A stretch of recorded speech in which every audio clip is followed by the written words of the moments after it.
Ladies and gents, Florida Man Football is live. Welcome Let's back, guys. go. Yes, sir. Friday, streaming on your favorite platforms. Always do like, share, subscribe. Just realized that technical difficulty. We have the light on over here, but not that one. We're just messing around, having a good time today All at good. Florida Man's Football. Hey, Johnny Cinco. Yeah. So before we get this show started, I got to do a couple things here. So why don't you get us kind of started a little bit with Micah Parsons and the breaking trade with Jerry Jones? Let's get some Florida man perspective on this trade. Great evaluation, and then you can go on your rant. Go ahead. No, I'm going to go on my rant right away. So we get the evaluation part. Now, this trade shocked everybody, and it's not surprising because only these type of trades only happen in Dallas. We just saw it happen with the Mavericks, now the Cowboys, and the great Jerry Jones decide. And nobody saw this coming. Everybody's like, this guy has to be crazy to trade Micah Parsons. He has to be nuts. There's no way he's going to trade Micah Parsons. And then it started to hint, well, if he trades him, he's going to get like a Herschel Walker load, this massive draft picks. And of course, he's not going to trade it to a contender, somebody. And then the guy goes and trades a generational talent, arguably the best player on the Dallas Cowboys, to not only did he trade him for a couple picks, for 2 first-round picks, he trades him to the team that last whooped them in the playoffs, in the Green Bay Packers. So most people are surprised. We're all surprised by this. I've met a couple of Dallas Cowboy fans who are happy about this based on the contract Micah Parsons ended up getting because he got so much money. That's just nonsense here. It's the market value. Yes, he's the highest paid non-QB ever. But the fact that this trade happened when it did shows you really the incompetence of Jerry Jones. It's the fact that he traded him when he traded him, Chris, because if he decided to make this move during the draft, he gets more than 2 first-round picks. He's going to get 2 first-round picks at least, plus this year's pick. So he could have gone and picked up that great wide receiver or anybody else they needed that the Packers picked up. So in return, he's going to receive a tackle, of course, from Green Bay. And he's receiving 2, which are obviously going to be late-round, first-round picks. What a complete moron. The problem with Jerry Jones, before you talk, Chris, is that Before I talk, oh my God. the smartest man in the room knows that he's not the smartest man in the room, and that's not Jerry Jones. So I need you to lift your big boy voice here in a little bit, but I thought it was going to be a little bit more masculine and upset about how the trade was. You mean like the hat? Yeah. So, well, exactly. So, Okay. at any rate, no. So, look, I think the best part about your rant here, Johnny, is that let's go back to the draft. Yes, had he have traded him during the draft, there would have been more draft capital and whatnot, and it would have probably been a better deal. But what does that tell you? It tells you that either A, Jerry Jones is just incompetent at this point, and he's just not a very good GM owner, which we've kind of always known. Or B, it could tell you that maybe that they thought they had an opportunity of keeping him, or else why would they have tried? They thought they could get something done. Now, let me ask you this question. Did you watch the Netflix documentary, the Cowboys, that Quinn said it was pretty good to watch? Did you see it? No, I haven't seen it yet. No, because they're the Cowboys, and I definitely recommend watching it. I did. I binge watched it, as they say, and got to finish it up. And one thing that I got from that, Johnny, is that Jerry Jones is not afraid to spend money, and he's not afraid to take risks. Now, the one thing that he does have, the problem that he has, is that his ego. nailed it, 100%. He got into an argument with Jimmy Johnson that lasted 30 years because of his ego, because of his pride. And here is, in my opinion, another time where the pride got in the way. And I think that 2 first-round picks in a 30-year-old defensive tackle is a C- at best. At best. And this is something that year after year, Johnny, when they do draft, they get the first-round pick next year and the following year, depending on how they do, it's only going to get worse and worse because it's going to be later picks, right? So unless they hit home runs, which I don't know that they will. They're not known. It's only going to get worse and worse. That's my thoughts on it. No, it's not. That is the issue. The same thing I had said. The smartest guy in the room knows he's not the smartest, and Jerry Jones thinks he's the smartest guy in the room. And he's just kind of like, no, I got this. I know more than anyone. And I understand what he's doing. Without even watching the documentary, I understand how he runs things. This is a family business. He bought this team. And I can't hate a guy for that, to run this, as a family business. But if I'm running a business, and when it comes to sports, it's more than just making money. And obviously, he's a marketing genius. They make tons of money. Yeah. But you want to win some chips. You want to go ahead and have a legacy of championships, and it's not happening. You're embarrassing yourself on how you're handling these things. You pay Dak, you pay Lamb, and listen. The best player in the team is Micah Parsons. Chris, you won the fantasy football championship 2 years ago. Back to back, 2 years in a row. You did not. He won it 2 years ago. You want to And check tape? he won that. Where's the other one? That's the nice thing about having your Anyway. own show. You can say whatever you want. Yes. So he wanted to, and he won that because of the Dallas Cowboys defense. Dallas Cowboys defense led him to a championship. That's just one silly example. At the end of the day, your best defensive player you went ahead and gave away for a couple of late first round picks, and Dallas isn't known to draft well. I mean, Khalil Mack was traded for more picks. That's the closest thing I can think of, like a trade that was similar to this. And they got they feasted on that one. That was a they feast. got a bunch. They got 3 picks. Yeah. None of them landed. They didn't hit on any of those picks. It happens. The last time something hit, people keep talking about this Herschel Walker trade that they did. I'm like, oh my God, yes.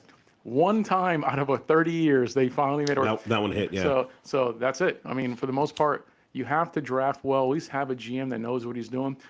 Jerry Jones is no Jason Light. He's just not. So you can say what you want. I like the dog a little bit on the Tampa Bay Buccaneers, but Jason Light is a really good GM. He knows what he's doing. There's plenty of other GMs in the league that have proven track record. They know how to draft, and proven track record proves that Jerry Jones does not. Yeah, it'll be interesting to see what happens this season. I will say, and I'll stand by what I said even after this trade, I've got the Cowboys making the playoffs this year, guys. You still do? I still do. I'm sticking with that. Get I'm not. the heck outta here. I'm not backing down from that. I didn't say that they would. I had a conversation with Krishna ridiculous. last night about this, and I said I didn't say they're going to win. I just said they're going to get into the playoffs. I didn't say they would win in the playoffs. That's a whole other conversation a few weeks from now. So that's Florida Man football. Does this move? I mean, for me it does, but I'll ask you: does it clearly move the Packers into the Kings of the North? I mean, you definitely going back to, you're gonna hate this word, on paper. You like to say on paper, yes, it kind of does. That's all you can go off right now. I think people are sleeping on Jordan Love. Fantasy drafts dictate that. Nobody's sleeping on Jordan Love anymore, bro. Fantasy drafts dictate that he's being drafted super late. But to answer your question, yes, I think that it's going to run through Green Bay, and they're going to have a hell of a season. And then on top of that, now suffice to say, when it comes to the ESPN draft, which we're going to get into next year, the Packers are not going to be probably one of the top defenses picked in the draft. Yeah, it's changed everything in terms of how we see the North. I mean, we haven't really picked our division winners yet. We're going to save that upcoming right before the season. Right. But I had the Lions go ahead and win this again. Everything. The Bears have won up. People talk about the Vikings, J.J. McCarthy, what he's going to do, but still had the Lions, even with the coaching change on the offensive end. But now, I'm sorry. No, Packers, you can't. Packers going to the top. 100%. Florida Man Football, always streaming on your favorite platforms. Always, please do like, share, and subscribe. And in this episode, Johnny Cinco, we're keeping it short and sweet for the main reason that on Sunday, we are having our fantasy football draft. You want to talk a little bit about that and what the fans can expect? It's going to be unedited, so I can't control what our moron friends are going to be saying or doing. We're putting up the camera. We're having the full draft, showing you, I guess, the methods of the madness, what we're doing. We had everyone sign NDAs so that nobody can complain, nobody can sue us. Yes, I mean, I think, hopefully our viewers don't sue us based on what they see, But listen, everybody has a couple of morons that maybe drink a little too much, maybe a couple of guys that eat too much, maybe a couple of guys do a couple of things here, but it's not going to be us because we're distinguished gentlemen. And so we I don't know what you're rhyming over there. But at the end of the day, it's just for us to have some fun. You guys can see the full draft. It's a 12-man draft. We're going ahead and doing it live. You guys can just tune in, check out. We'll try to commentary and do some things there while we're doing the draft. I can't promise you how good the commentary is going to be because once you get that intense, we have it's a minute, 60, what do we got, 30 seconds? Yeah, the time is going to be ticking. And the way that we have it, just so you guys are prepared, it's going to be 12 knuckleheads, including us there. Yeah, so it's a 12-person draft. And to Johnny's point, it's going to go pretty fast. You can get skipped.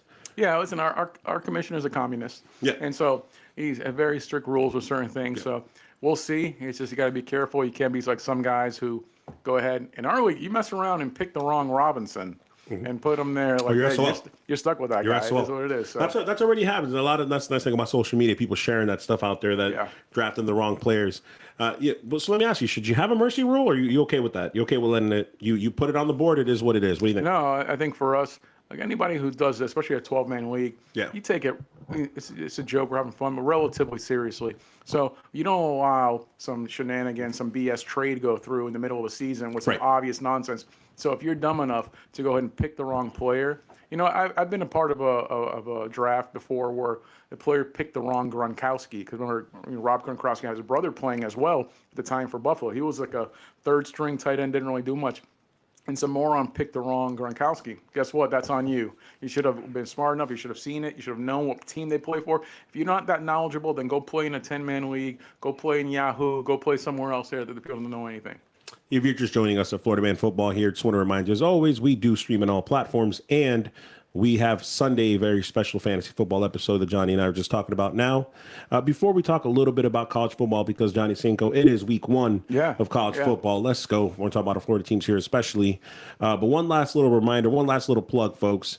Eventually, Johnny Cinco, in the next couple of weeks now until the season starts, really, we are going to start recording, actually in 2 weeks, I should say. We're going to start recording live on Tuesdays. What's the why behind that, and any thoughts on it? Well, we want to make sure you guys, obviously, Sunday football, and then we have Monday night football, and then we want immediate reaction to what happened and what's going to happen there. So there's no point in us having you guys wait until Friday. I don't think you guys want to hear about Sunday or Monday's games on a Friday. So we're obviously going to go ahead and talk about the games that happened and the games that are coming up the following week. We have college football obviously coming up the following week on Saturday. So we want to kind of go over your Florida college teams and all of the NFL and everything you guys want to hear about. So I think Tuesday works better for you guys as the viewers, and we hope you enjoy it. Couldn't say it any better myself. And then ultimately, we are going to be doing it live. I love that, because at the end of the day, Johnny, we're just going to let it rip. We're just going to do whatever and see what happens there. Let's talk about our pivot now. Talk about our college teams, Johnny Cinco. Where our UCF Knights, Johnny, our UCF Knights, go Knights. You know who you are. They beat up on Jacksonville State. We win. We're undefeated at 17-10. Sure. Listen, I had thought at best UCF was going to finish with a 500 record, and they UCF Knights. I'm just kidding. So UCF was it's UCF. So we had hoped that UCF is going to go ahead and finish with a 500 record. It's the first year in the frost. We understand Wisconsin's growing pains. Welcome back. You need at least 6 wins to be bowl eligible. After seeing this first game, even though we won, there's no chance we're going to be bowl eligible this year. Listen, I'm familiar with Jacksonville State because I actually took classes to Jacksonville State, and I'm aware of that university, that college. And the fact that they barely beat that school, they let me in there, and they barely beat that school. It's like the last second touchdown to win it. It was a boring, grinding game. That team is so bad, and UCF barely squeaked by a win. I'm happy for the win, but it just tells me that my greatest fears for UCF are going to be true, is that they're going to be, essentially a 4-win team this season here. But it's growing pains. It's something first year. There's a lot of recruiting. They have to work on the NIL and figure out a couple of things out there. Good job, Chris. But you go live, you do some nonsense there. Well done. Very professional. But I am worried for UCF. But it is what it is. I didn't like what I saw. The offense was just dragging. That defense, even though they didn't allow much there, but that team is horrible. Jacksonville State is horrendous. And the fact they should have blown the doors off the team at home. They're playing here in Orlando, and still it was not something I enjoyed. I don't know what negative Nancy here is saying. We're 1-0. We're undefeated. We need to win 6 games to be bowl eligible. Shut your face. We got more games to go. Yeah, they happen. And it's going to improve and go forward. No, I'm just kidding. We both have them. We both have them not making any playoffs. Moving on to tomorrow, Johnny Cinco, where Florida State, our Seminoles, are at home taking on number 8 ranked Alabama. Yeah, that's a game. Alabama. That's a game. Percentage chance of Florida State to pull off the win and just surprise everybody. How's that look? This isn't Nick Saban's Alabama, and if this Alabama team doesn't make the college football playoffs, then Nick Saban's predecessor is going to be fired. Yeah, of course. It's just what it is. 100%. Expectation with Alabama, which is funny because Alabama, obviously out after Bear Bryant, was essentially atrocious. And then they were a mess for a long time. When Nick Saban took the Alabama job, I didn't really understand it. I mean, our age group, we didn't understand. We never saw Alabama do anything of any substance. I'm a lot younger than you. So both of us really didn't see anything of that really substance. And then you start studying the history, saw what they were. And Nick Saban made that college, he made the university, excuse me, just the best, the powerhouse in college. It was Nick Saban is arguably the greatest college football coach of all time. He's gone, and that team isn't the same. I expect Florida State. I expected, I'm the only one, I know you didn't, to turn their season around. They were a 2-win team last year. Nobody saw that coming. They made some good moves on the NIL. They went ahead and they retained some key players. So I'm hoping they turn it around. Now, I do not expect them to beat Alabama.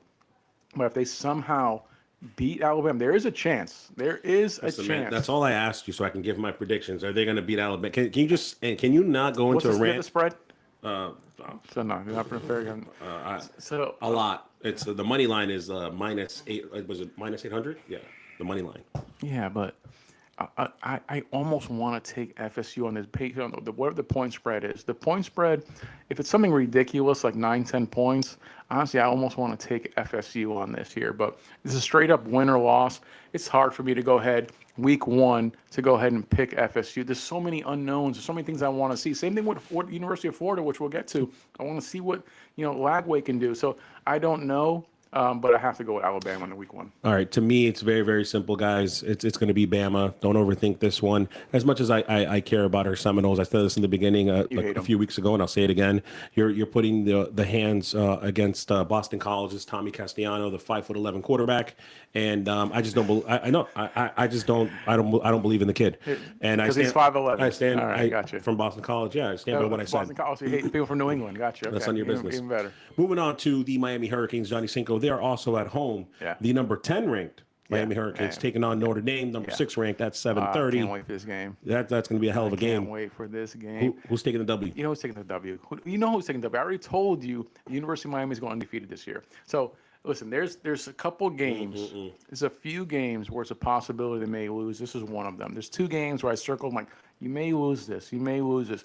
If you lose those games, you're still going to get into the playoffs if you run it. You do circles? But ultimately, the University of Miami under Beck it's the real deal. This is going to be Beck 2003. So 2023, excuse me, 2023. No, you had it right. So last year he was still a good year, but he didn't have the year he had before. People were expecting him to be like the number 1 overall pick. If he had the type of year that he expected this year, he would have been the number 1 overall pick, went into the draft, but they paid him the money. He came back to college. So he's going to show out the same way that Cam Ward went ahead and came back and did everything and didn't lead much to the Hurricanes to any real relevance. He went and lost the key games he needed to win, but I think Beck is a different breed. I think he's a better quarterback under the system here with the University of Miami.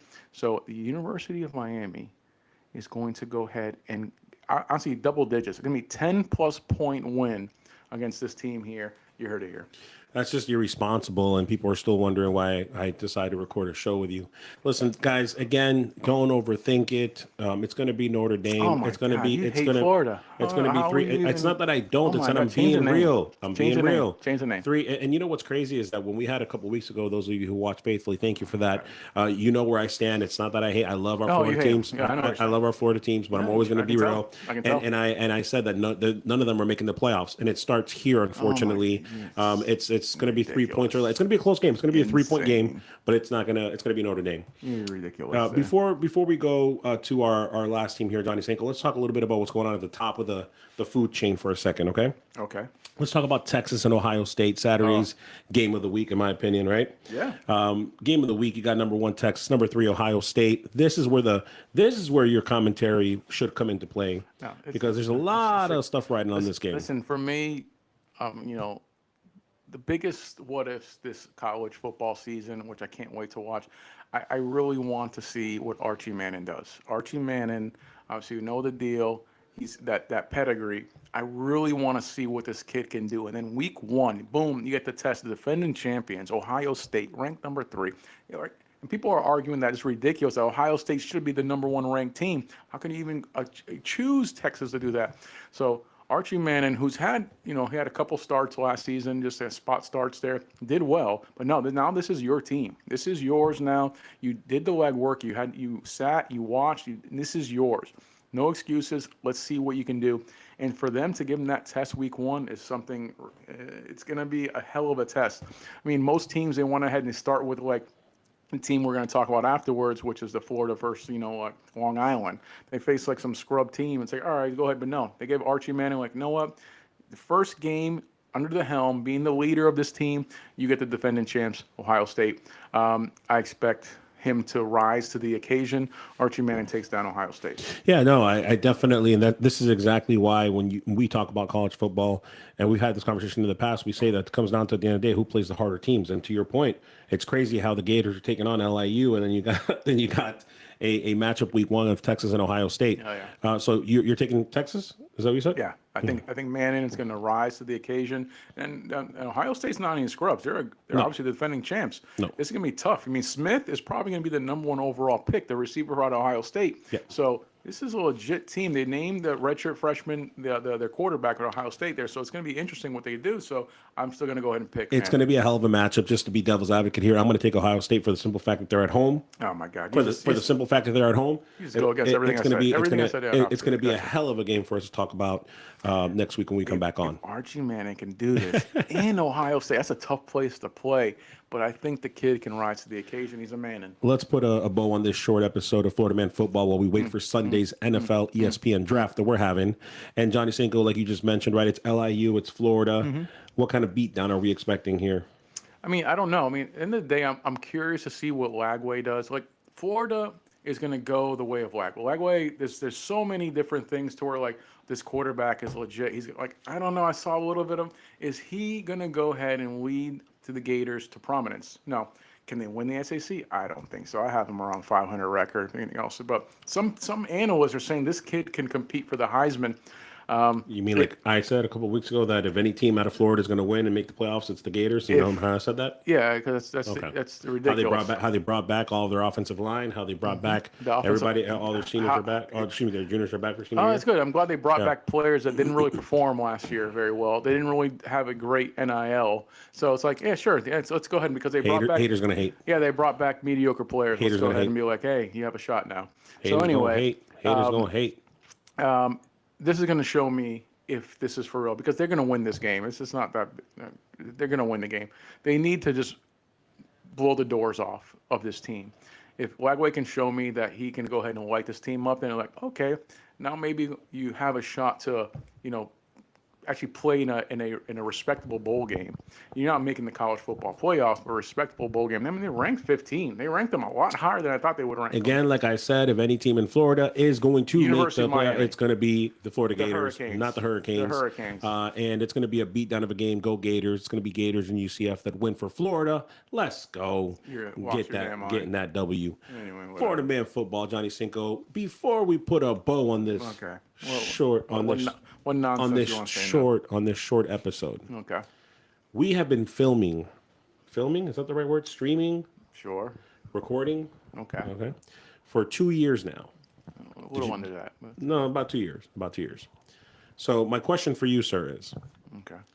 In Did you get me a cake? We don't have enough money in our production budget for that.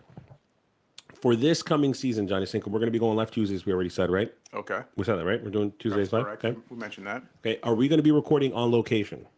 I've got some people asking, and they're streaming, they're texting, they're asking if we're going to be on. Are we going to continue the background? Are we going to continue what we got going on back here? I mean, the studio? What do they want to see? I mean, it comes down to simple. Like, do you guys want to see us at the Buccaneers? Do you want to see us at UCF? Do you want to see us in these other campuses that are in our general area? We're not, unless you're sending some money through PayPal or something here, then we'll go to travel, we'll hit the road.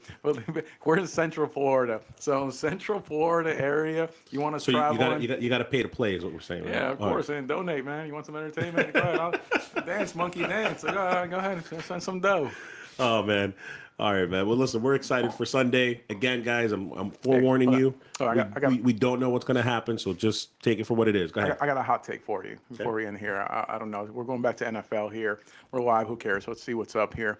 But watching the preseason and watching everything else here, I don't know if you agree with me or not, but Baguette is a better quarterback than Caleb Williams. Now, Baguette is the backup. He is undrafted, Division III quarterback, but I've watched that kid play in the preseason, and he's so damn good. We saw a little bit last season here, but still, he has such control of that offense. And I've seen Caleb Williams, who has all the talent in the world, but just stinks. And I'm like, is this new coach, is he have the cojones to go ahead and pull, something that only a few coaches are there. Only, a Bill Belichick went ahead and pulled Drew Bledsoe for Tom Brady. We had what's the coach's name? Of course, the former Patriot coach who was the coach for the Seahawks. Carroll. I can't think. Yeah. Pete Carroll. So Pete Carroll went ahead the cojones. They went ahead and Put in Russell Wilson, and put in Russell, a third-round pick after a guy they just drafted. They just paid $12 million. That was the big money at the time for Aaron Rodgers' backup. I forgot his name, but still, that takes some cojones to go ahead and be like, you know what, you're not my guy. So I think it's gonna be a short leash. When you said that a hot take, I got all excited, and then you opened your mouth. This is not. There's nothing hot about this. How is I not? Because it's not number one. Number one, QB1 is your number one pick. Everyone knows that. If the Alex Smiths of Pete Carroll, dude, Pete Carroll went ahead. They paid a guy off season. They said third round pick. He wasn't the number one pick in the draft. If you look at what the Bears have done this offseason, which is upgrade their offensive line, drafted a tight end, they're purposely trying to set Caleb Williams up for success. And then lastly, Baghette's been playing, and when you play in preseason, you're playing against a bunch of backups, you're playing a bunch of revolving players. Again, like I said, I don't know why you brought this up, just to waste my airtime. It's Baghette's not going to be starting. He shouldn't be starting. Caleb Williams, has all this talent. It's very much like Richardson. I'm so tired. Like the Colts has all this talent, and he's trash. That's why Daniel Jones is going to go ahead and be the actual guy this year for the Indianapolis Colts. So I'm looking at Caleb Williams. No. He has your arm strength. You can move out. It doesn't matter. When it comes down to it, what a real hot take would have been, John? You don't have poise. You know what a real hot take would have been? There. A real hot take would have been something like this. What? Tell me what your hot take is. It's going to be trash. Deshaun Watson. Oh, my God. It's already – oh, my God. Deshaun Watson. Oh, my God. Another conviction? What do happen? No. He looks good. Oh, my God. Will this be the year that Deshaun Watson revitalizes his career? That's a hot take. He just got married. That's a hot take. He just got married. No. Yep. He's looking good on tape. He's looking great. When Deshaun was with the Texans, how does he look great? He didn't play one game in the preseason. So he threw to his own players. So that's a hot take. So let me ask you this then, Johnny. Let me ask you this. I know he's your idol. What should they do? What should they do with him? They can't. They're stuck with him. Okay, so if you can trade him and have somebody cover $5 million of it, you go ahead and get rid of it to save some money. Wow. Do whatever you can. Are you kidding me? The Cleveland Browns have 75 quarterbacks. So they actually, I'm exaggerating, but they cut it down. So Flacco's a guy. They already decided that Gabriel's going to be the number 2 and Shadir Sanders number 3. Mm-hmm. Like, okay, you're good. Listen, they both, those backups both look good. Those young guys both look good. You can go ahead and figure it out from there. There's no need for Watson. Watson is never going to be the guy you thought he was going to be. You never should have drafted him in the first place, but you drafted a guy that has questionable, background, and you went ahead and took that risk, which was a stupid risk. Gave him all guaranteed money. Why do you keep telling people we already know? It's a hot take. I just want to know. It's not a hot take. It's nonsense. That's the dumbest hot take in the world. If you should play this, it's Watson because he threw 3 passes to his own defensive players, and he looked good. I liked it. He looked all right. He saw the 3. I liked it. Those 3 passes were amazing. I liked it. I liked it. Watson hasn't thrown I ignored it. Watson hasn't thrown a good pass since he was with Houston Texans. He hasn't had one good game with the Browns. You gotta forget, man. That guy looked good when he was in Texans, man. With Texans, he looked good. I remember that. You calm down. Yeah, he looked good, man. He's a good-looking quarterback. Think he looked good? He looked good quarterback. Maybe he should have gave you a massage. No problems. You wouldn't press charges. This is a children's show. This is a children's show. How dare you? You wouldn't press charges, though. How dare you? Mm-hmm. Anyway, we appreciate you guys listening and watching. As a reminder, we're going to go be switching, not this week, but when the NFL season begins, we're going to be switching to Tuesdays live for your entertainment. Any final words, Chris? Yeah, Dave Portnoy. I'm going to continue to wear my hat like this with the things inside until you reply to one of my messages on any of the social media platforms that we're streaming on. I'm going to continue to do that. And what's going to happen, it's going to create a little dent inside my and then my wife's not going to be happy. So you're going to have to say something. Reply to me so that I can change this hat. Unless you think it's fashionable. Is it fashionable? Well, I tuned you out about 5 seconds into that, so I'm sure Dave Portnoy did as well. Damn. So we appreciate you guys. See you guys next week. Let's go. No, see you Sunday. You